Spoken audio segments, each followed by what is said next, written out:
जैसा कि आप सभी जानते हैं कि आपके आने वाले बोर्ड परीक्षा को ध्यान में रखकर हम लोग बिल्कुल एक शानदार संस्कृत के मॉडल पेपर की चर्चा कर रहे हैं। और इस क्रम में शुरू से जो 50 ऑब्जेक्टिव प्रश्न है, क्योंकि 100 ऑब्जेक्टिव प्रश्नों वाला ये मॉडल पेपर है, नया मॉडल पेपर 2022 बोर्ड परीक्षा के लिए, तो इसमें हम लोग चर्चा कर चुके हैं। और अगर आप ये सभी जो 50 प्रश्न है इसको अगर आप नहीं देखे हैं तो इसका लिंक मैं इसी वीडियो के डिस्क्रिप्शन बॉक्स में दे दिया हूँ, या इस चैनल को सब्सक्राइब करके रखिए। मैं बोलता हूँ परीक्षा तक जो क्लास आएगा इस चैनल पर हम लोग का प्रयास है कि बिल्कुल कम क्लास लाया जाए, लेकिन वही क्लास हम लोग आपको लिए ला रहे हैं जहां से कि प्रश्न आएंगे। तो 50 तक की आपको याद होगा, जो छात्र डेली क्लास करते हैं तो हम लोग चर्चा कर चुके हैं। जिनका छूटा है वो कभी भी वीडियो को देखकर समझ सकते हैं।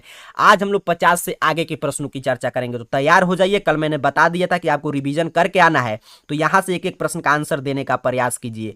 51 नंबर प्रश्न आपसे कह रहा है कि राजशेखर की रचना कौन सी है। आपको बताना है, पाटलिपुत्र वैभवम चैप्टर से ये प्रश्न है कि राजशेखर की रचना कौन सी है। आपने पिछले क्लास में भी देखा कि इस मॉडल पेपर में इतना शानदार शानदार प्रश्न कि यहां से तमाम प्रश्न आएंगे इस साल परीक्षा में, तो इसीलिए एक एक प्रश्न का आंसर देते चलिए। नहीं मालूम है तो याद करते चलिए, मैं सही आंसर भी बता दे रहा हूं। 51 नंबर प्रश्न का राइट आंसर है काव्य मीमांसा। राजशेखर ने कौन सा ग्रंथ लिखा है? काव्य मीमांसा। आगे बढ़ेंगे सर, 52 नंबर प्रश्न की बात करें तो प्रश्न आपसे पूछ रहा है कि कौमुदी महोत्सव किस ऋतु में मनाया जाता था। पाटलिपुत्र वैभवम चैप्टर में हम लोग पढ़े थे, मैं खुद आपको पढ़ाया हूं कि कौमुदी महोत्सव जिस प्रकार इस समय दुर्गा पूजा का आयोजन होता है पटना में, दुर्गा पूजा की तरह ही कौमुदी महोत्सव का आयोजन होता था। तो ये कब मनाया जाता था, किस ऋतु में? तो हम लोग इसको जानते हैं कि शरद ऋतु में। तो राइट आंसर हो जाएगा ऑप्शन डी।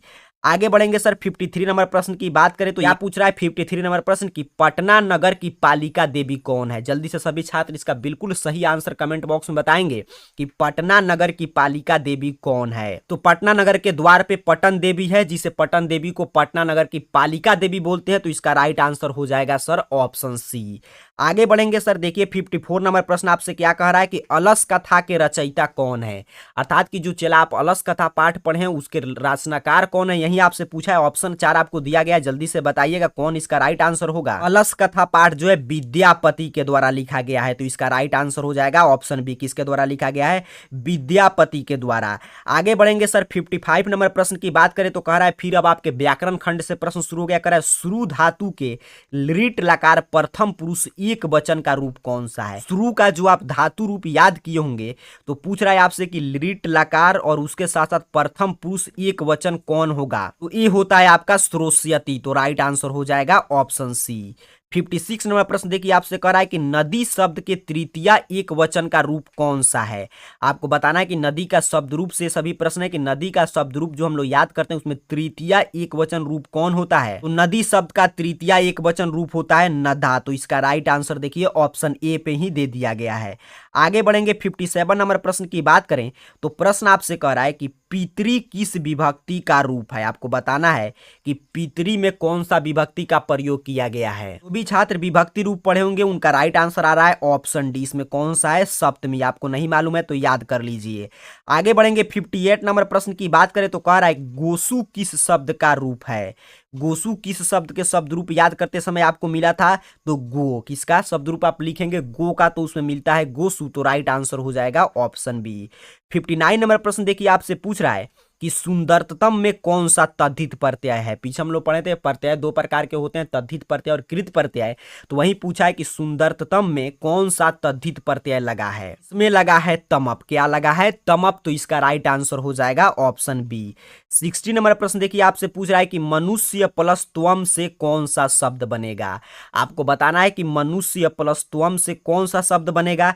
तो मनुष्य प्लस त्वम से बनता है मनुष्यत्वम। तो इसका राइट आंसर देखिए ऑप्शन बी पे। सभी प्रत्यय उपसर्ग से प्रश्न आ रहे हैं। नंबर प्रश्न आपके बुक से है, कह रहा है कि अलस कथा पाठ के रचनाकार कौन है। तो अभी हम लोग पढ़े थे अलस कथा पाठ के रचनाकार कौन है? विद्यापति। तो राइट आंसर हो जाएगा 61 का ऑप्शन ए। आगे बढ़ेंगे 62 नंबर प्रश्न कह रहा है कि नीतिकार आलस्य को क्या मानता है। ये भी आपके सीधे सीधे टेक्स्ट बुक से प्रश्न है, संस्कृत के बुक से, कि नीतिकार ने आलस्य को क्या माना है। तो नीतिकार ने आलस्य को सबसे बड़ा शत्रु माना है। तो इसका राइट आंसर हो जाएगा ऑप्शन बी। देखिए 63 नंबर प्रश्न कह रहा है कि बीरेश्वर कैसा था। ये भी आपके बुक से ही प्रश्न है, पूछ रहा है बीरेश्वर कैसा था। तो बीरेश्वर स्वभाव से ही दानशील था, तो इसका राइट आंसर हो जाएगा ऑप्शन सी दानशील। तो याद रखेंगे 63 का राइट आंसर ऑप्शन सी होगा। 64 नंबर प्रश्न देखिए, आपसे पूछ रहा है कि सर्व शुक्ला सरस्वती किसकी उक्ति है, अर्थात कि सर्व शुक्ला सरस्वती जो विजयांका को कहा गया था वो किसने कहा था, ये बात पूछ रहा है। तो किसने कहा था, दंडी ने। तो इसका राइट आंसर हो जाएगा ऑप्शन डी। ये पिछले क्लास में मैंने आपको सजेस्ट किया था कि जो भी छात्र सभी बुक को पढ़ लेंगे हिंदी में, समझिए उनका संस्कृत का आधा टेंशन समाप्त हो गया। 65 नंबर प्रश्न आपसे क्या कह रहा है कि जनक की सभा में शस्त्रार्थ कुशला कौन थी। संस्कृत साहित्य लेखिका से प्रश्न है, आपको बताना है कि जनक की सभा में शस्त्रार्थ कुशला कौन थी। तो मैं हम पढ़ाते समय आपको बताया था कि गार्गी। तो राइट आंसर याद रखिएगा ऑप्शन बी गार्गी इसका सही आंसर होगा। 66 नंबर प्रश्न कह रहा है मंदाकिनी वर्णनम पाठ में किस नदी का वर्णन है। कि मंदाकिनी वर्णनम पाठ जो हम लोग पढ़ रहे हैं अयोध्या कांड से, वाल्मीकि रामायण से लिया गया है, तो उसमें किस नदी का वर्णन किया गया, अर्थात कि मंदाकिनी किस नदी का नाम है, यही आपसे पूछ रहा है।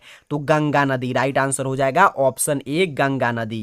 एक एक प्रश्न महत्वपूर्ण है, याद करते चलिए, यहां से तमाम प्रश्न आपको परीक्षा में देखने को मिलेंगे। 67 नंबर प्रश्न आपसे पूछा है कि व्याघ्रपति कथा पाठ में किसके दुष्परिणाम का वर्णन किया गया है।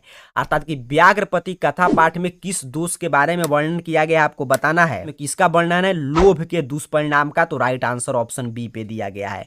68 नंबर प्रश्न सिर्फ व्याघ्रपति कथा पाठ से आ गया, कह रहा है इदम स्वर्ण कंगनम गृहताम किसने कहा। अर्थात कि इदम स्वर्ण कंगनम गृहताम जो है ये उक्ति किसका है, किसने कहा था, यही आपको बताना है। ये है बाघ का। बाघ जो है सोने का कंगन लेकर पथिक से बोल रहा था कि इदम स्वर्ण कंगनम गृहताम। तो राइट आंसर हो जाएगा ऑप्शन सी। आगे बढ़ेंगे 69 नंबर प्रश्न की बात करें तो प्रश्न आपसे कह रहा है ब्राह्मण के भेष में कौन प्रवेश करता है। आपको बताना है कि ब्राह्मण के भेष में कौन प्रवेश करता है। कर्णस्य दान वीरता चैप्टर जो हम लोग पढ़े थे उसी से प्रश्न है। ब्राह्मण के भेष में शक्र प्रवेश करते हैं, छल पूर्वक कवच कुंडल लेना है। तो राइट आंसर हो जाएगा ऑप्शन डी। 70 नंबर प्रश्न कह रहा है कि शिक्षिका शब्द में कौन सा स्त्री प्रत्यय है। आपको बताना है कि शिक्षिका शब्द में कौन सा स्त्री प्रत्यय लगा है। तो इसमें लगा है आपका टाप स्त्री प्रत्यय। शिक्षक में टाप स्त्री प्रत्यय लगता है तो क्या बन जाता है, शिक्षिका। तो राइट आंसर है ऑप्शन ए। आगे बढ़ेंगे 71 नंबर प्रश्न देखिए, आपसे कह रहा है कि मंगलम पाठ में कुल कितने मंत्र हैं। आपको बताना है कि मंगलम पाठ में कुल कितने मंत्र हैं। तो 5। कल भी मैं आपको बताया था पिछले क्लास में कि मंगलम पाठ में कुल 5 मंत्र, मंगलम पाठ में आपको 2-2 बार पढ़ा चुका हूं।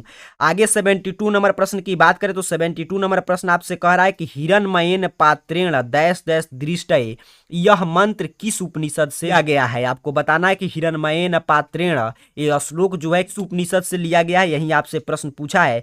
तो ये लिया गया है ईशावास्य उपनिषद से। तो राइट आंसर हो जाएगा ऑप्शन ए। यही शानदार शानदार प्रश्न इस मॉडल पेपर में, इसलिए मैं 100 ऑब्जेक्टिव प्रश्न की चर्चा कर दे रहा हूं ताकि कोई प्रश्न आपसे परीक्षा में गलत नहीं हो। बड़ा ही शानदार शानदार प्रश्न है, तो एक एक प्रश्न का आंसर देते चलिए। नहीं मालूम है तो याद जरूर कीजिए, इसीलिए सही आंसर बताया जा रहा है। 73 नंबर प्रश्न देखिए, आपसे कह रहा है कि पाटलिपुत्र वैभवम पाठ में किस शहर का वर्णन किया गया है।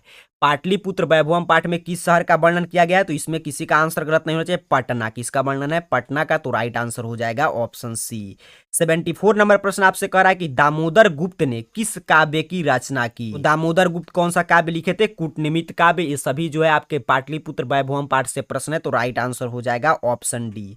आगे बढ़ेंगे सर 75 नंबर प्रश्न की बात करें तो प्रश्न आपसे कह रहा है कि पटना का इतिहास कितना वर्ष पुराना है। ये प्रश्न तो देखिए काफी बार रिपीटेड प्रश्न है हर मॉडल पेपर में, उसके साथ साथ आपके क्वेश्चन बैंक में बहुत बार गया प्रश्न है। तो कह रहा है कि पटना का इतिहास कितना वर्ष पुराना है। तो 2500 वर्ष, इसको रट जाइएगा, 2500 वर्ष राइट आंसर होगा।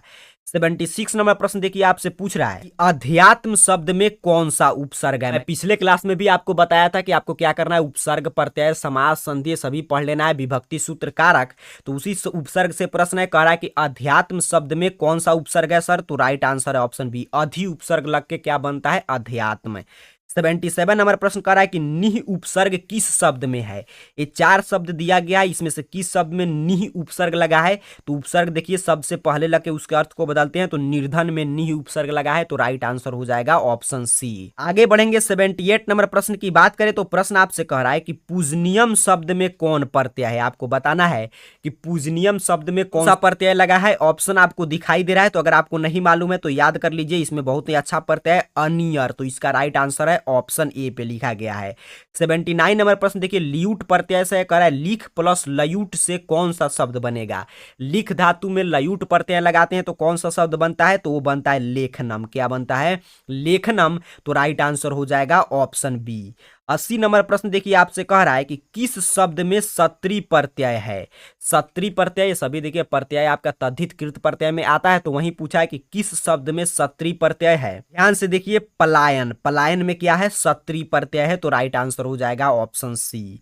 81 नंबर प्रश्न की बात करें तो प्रश्न आपसे पूछ रहा है सर कि अलिखित किस लकार का रूप है, कि अलिखित, जो लिखित का आप लकार रूप पढ़ते हैं तो उसमें किस लकार का रूप है, तो अलिखित आप पढ़ोगे लंग लकार में आता है, तो इसका राइट आंसर हो जाएगा ऑप्शन बी लंग लकार। आगे बढ़ेंगे, 82 नंबर प्रश्न की बात करें तो प्रश्न आपसे करा है कि पचेत किस धातु का रूप है। पचेत धातु रूप में किस में आता है, पच धातु का अगर आप रूप पढ़ते होंगे तो उसमें मिलता है पचेत, तो 82 नंबर प्रश्न का राइट आंसर हो जाएगा ऑप्शन ए, पच का धातु रूप क्या होता है, पचेत।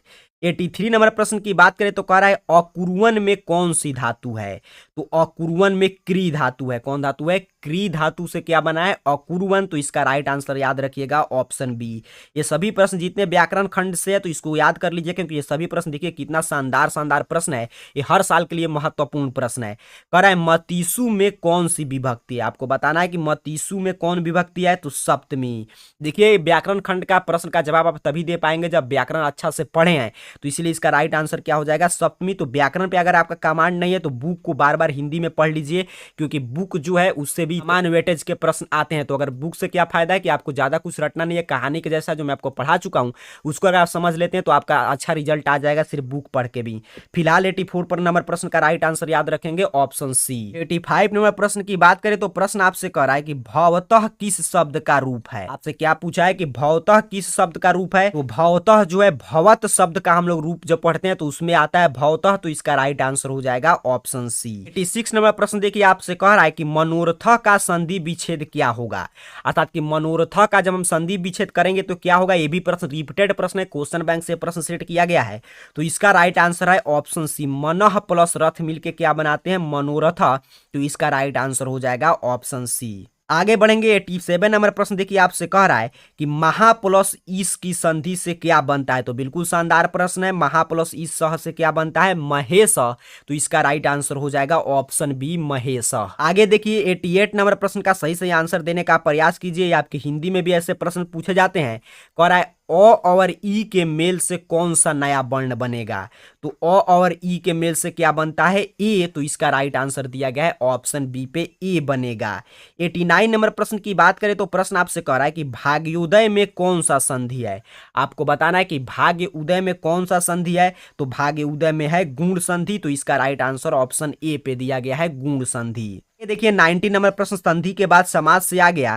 कह रहा है कि लंबोदरह में कौन सा समास है, आपको बताना है कि लंबोदरह में कौन सा समास होगा, तो लंबोदरह में पिछले क्लास में भी ये प्रश्न शायद आया था, तो इसका राइट आंसर हो जाएगा ऑप्शन बी बहुब्रीहि समास। आगे बढ़ेंगे 91 नंबर प्रश्न की बात करें, प्रश्न आपसे कह रहा है कि सबसे बड़ा शत्रु कौन है। आपको बताना है कि सबसे बड़ा शत्रु कौन है, तो नीतिकार ने सबसे बड़ा शत्रु आलस्य को माना है, तो राइट आंसर हो जाएगा ऑप्शन बी।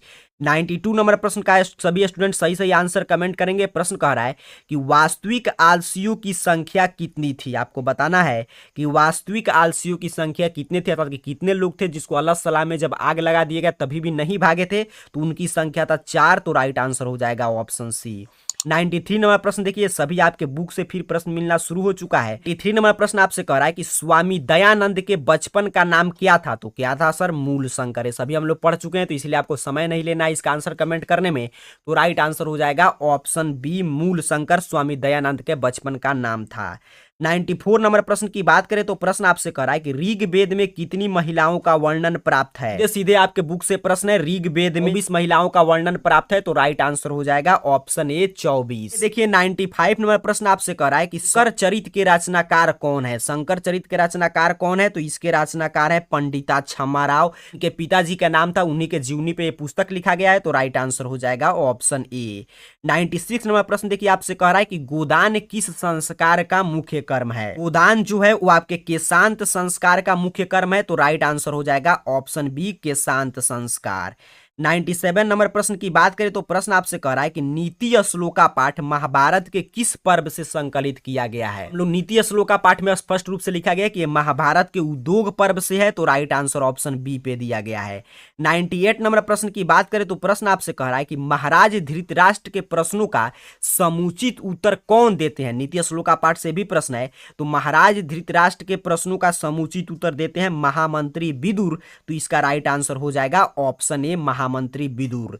99 नंबर प्रश्न देखिए कह रहा है अपृष्टो बहुभाषते किस पाठ की उक्ति है। ये नीति श्लोका पाठ से लिया गया है, तो इसका राइट आंसर हो जाएगा ऑप्शन ए। नंबर प्रश्न देखिए ऑब्जेक्टिव का लास्ट प्रश्न है, कह रहा है परम तृप्ति देने वाली क्या है। तो आपके बुक में स्पष्ट रूप से लिखा गया है कि विद्या जो है वो परम तृप्ति देने वाला है, तो इसका राइट आंसर हो जाएगा ऑप्शन ए। तो इस तरह इस मॉडल पेपर के हम लोग सभी 100 ऑब्जेक्टिव प्रश्नों की चर्चा कर चुके हैं। तो अगर आप ये 100 ऑब्जेक्टिव प्रश्न देख कर जाते हैं, तो चाहे आपका सेंटअप एग्जाम हो या फाइनल बोर्ड एग्जाम या किसी भी साल एग्जाम देंगे, आप देखिएगा ये इतना शानदार मॉडल पेपर था कि इससे कितना ज्यादा प्रश्न आएंगे। और अच्छा अंक लाना है तो इस चैनल को सब्सक्राइब कर प्लेलिस्ट सेक्शन में जाकर देखिएगा, बिहार टॉपर सीरीज में जो वीडियो मिलेगा उसको देखिए। उसके साथ साथ संस्कृत का पूरा चैप्टर मैं पढ़ा चुका, उसको देखिए आपका संस्कृत में बिल्कुल शानदार रिजल्ट आएगा। और आगे किस सब्जेक्ट की आप क्लास चाहते हैं उसके बारे में नीचे कमेंट बॉक्स में बताइएगा। मिलेंगे फिर किसी आपके परीक्षा उपयोगी क्लास के साथ, तब तक के लिए आप सभी को बहुत बहुत धन्यवाद।